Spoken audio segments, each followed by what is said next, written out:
You know, I can't help but feel like I've somehow been in this situation before. It's a little bit weird, kind of like deja vu. If you're new to the channel, Skull and Bones is a brand new game coming out by Ubisoft, where you get to play out the pirate life of your very own dreams.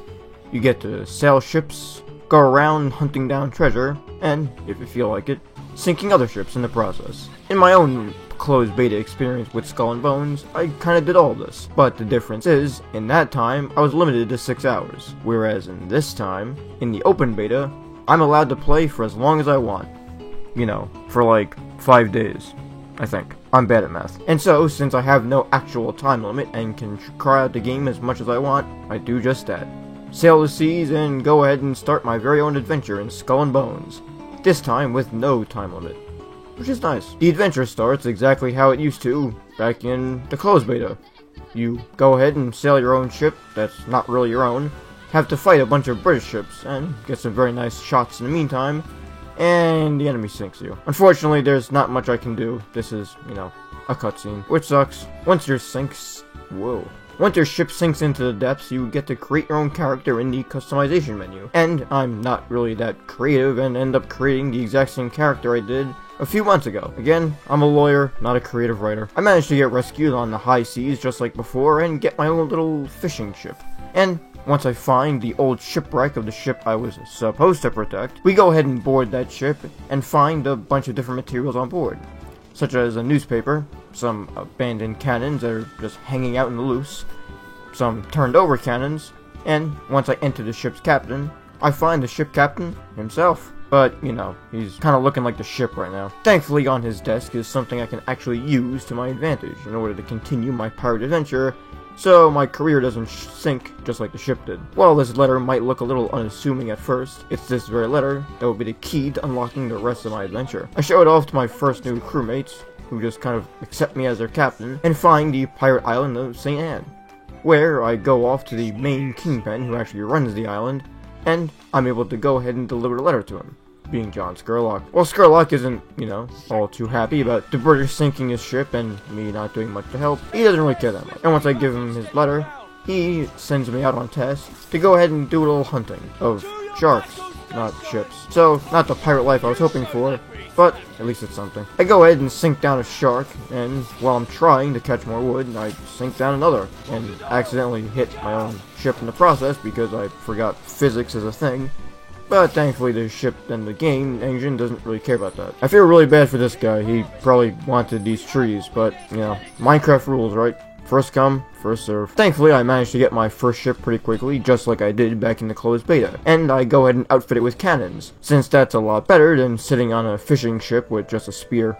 There's a lot of customization options available, but frankly, I'm just happy to have a ship with actual sails, and not just a sinking tub on the water. With my ship set to sail, and my new sails actually set, I go ahead and look around the horizon, harvesting not only some bog iron, but I do a little failed sinking of this company ship. Apparently it's supposed to ram, but instead I settled for a little bit of a boarding action, pressing R once it's available, and actually get some pretty decent loot from a tier 1 level 1 ship. But I kind of hit the cliffs to make up for it. I sail out of the cliffs and find another of the company ships, which are all over the place, and this time I hit the rocks again and don't hit the ship. So I have to turn back around and do a complete loop-de-loop around in the ocean before I'm finally able to hit the enemy ship, and this time the ram actually works. I try to board it, but that doesn't work. So I go ahead and settle for just collecting his loot in high seas. Honestly, shout out to this guy who's really confident about shooting a ship that's way far ahead of him. And also, confidence in my part for trying to board a ship I wasn't actually able to board twice. But at least the third time tries, you know. And I magically just teleport back to the ship and bring it towards me, even though I definitely was not near it. With all those company gathering ships successfully sank, and some successfully boarded, I go ahead and head back to St. Anne, and once I collect my loot for the quest, I go ahead and start day 2 of my pirate adventure. Day 2 is a little bit darker than day 1 was, and it's filled with a lot more clones of my ship, including this guy who almost clipped me. But to make up for it, I go ahead and take the spoils of his own victory, and board a ship that I actually had no hand in sinking, which is very handy because the loot on this ship is pretty decent for a level 2 ship. I mean, it had 2 rows of loot I was able to get. Not too bad. There's another Compagnie ship in the distance, or not so distant, that I can help out. And I sink it and collect that loot too. And I really hope the other guy has his own loot to collect also. That'd be a little unfair. Back at St. Anne, the local dwellers managed to applaud me for doing the bare minimum of being a pirate and sinking ships.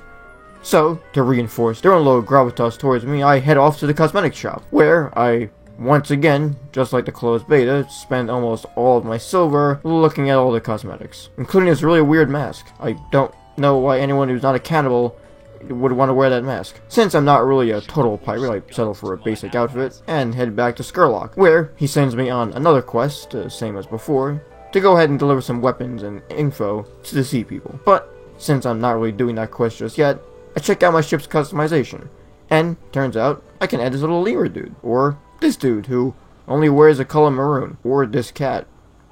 Since when do we get cats on this ship? And also cats with peg legs.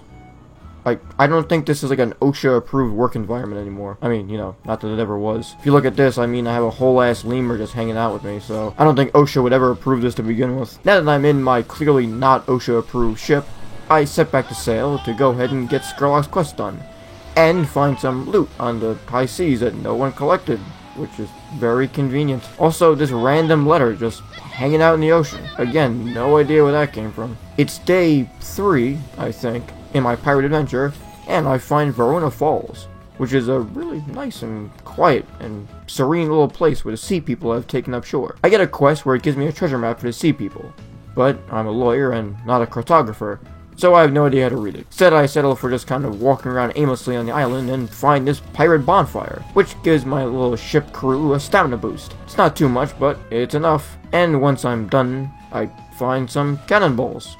Or, well, bombard balls. Doesn't really help me, because I don't have a bombard.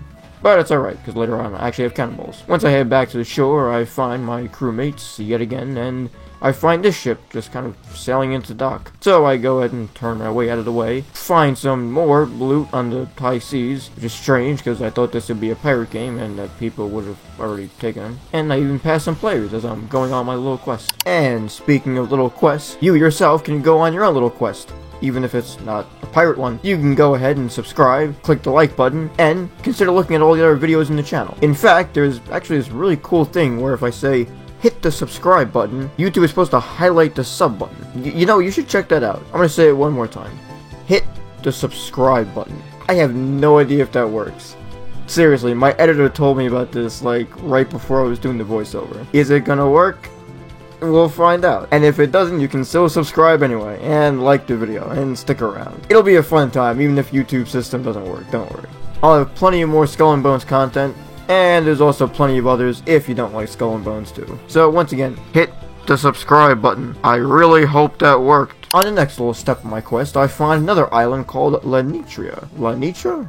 I'm not really sure how to pronounce it, but it's another little island that's not as peaceful or fun, considering I'm given quests to hunt wildlife and find some random abandoned star charts on the seas. So since the star charts are close by, I figure I'll go ahead and start with that first. Also, it's very strange that there's a bunch of enemy ships surrounding the port of their enemy and doing nothing. In the distance, I find something that I didn't actually find during the closed beta, which is a Sea People merchant ship off in the distance that apparently needs help.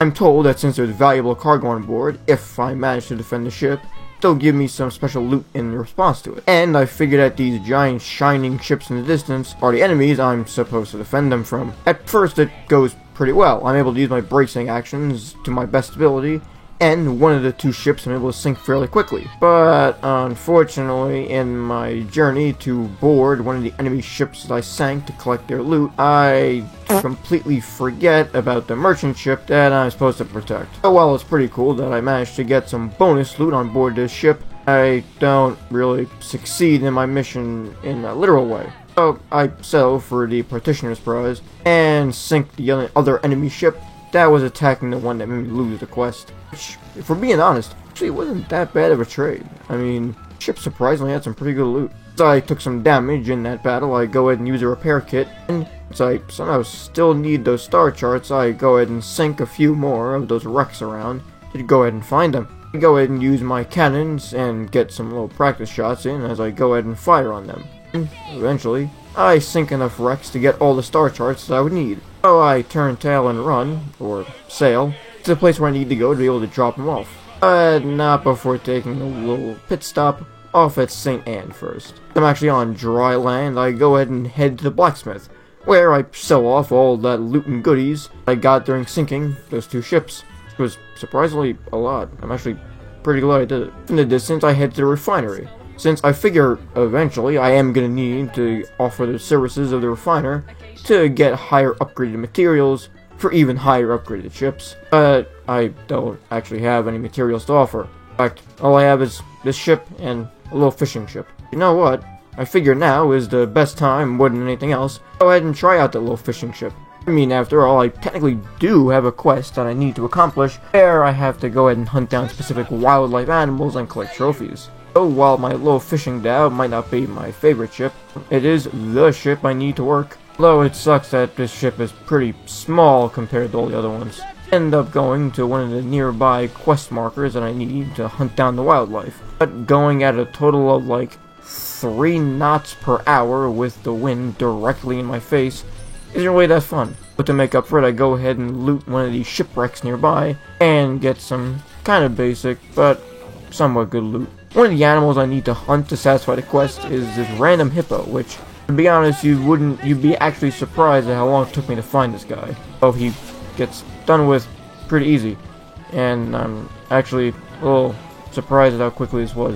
It's kind of anticlimactic now that I think about it. So to try to make up for that anticlimactic fight, I settle for another fight, which, as you can imagine, after I shoot a few missed out spears, it's not really that satisfying anymore. I don't even need to hunt 2 hippos, I only needed to hunt 1, but for some reason I thought this would give me satisfaction, and it really didn't. In fact, you know, hunting all these sharks while I was on my way to the next quest marker didn't really give me any satisfaction either. But the quest at this point was 2/3 done, so I figured it was ultimately alright. I sail into the final area I need to hunt down and finish that wildlife quest, which requires me to go ahead and hunt down what's called a Nile crocodile. Now, I figure since there are a bunch of friendly birds just kind of flying around in the distance, this battle can't be too hard, especially since the other 2 were pretty easy. And my god, I could not have been more wrong. This crocodile somehow does half health to my ship in a single hit, meaning that after 2 hits from this, I'm blown to smithereens. Or, well,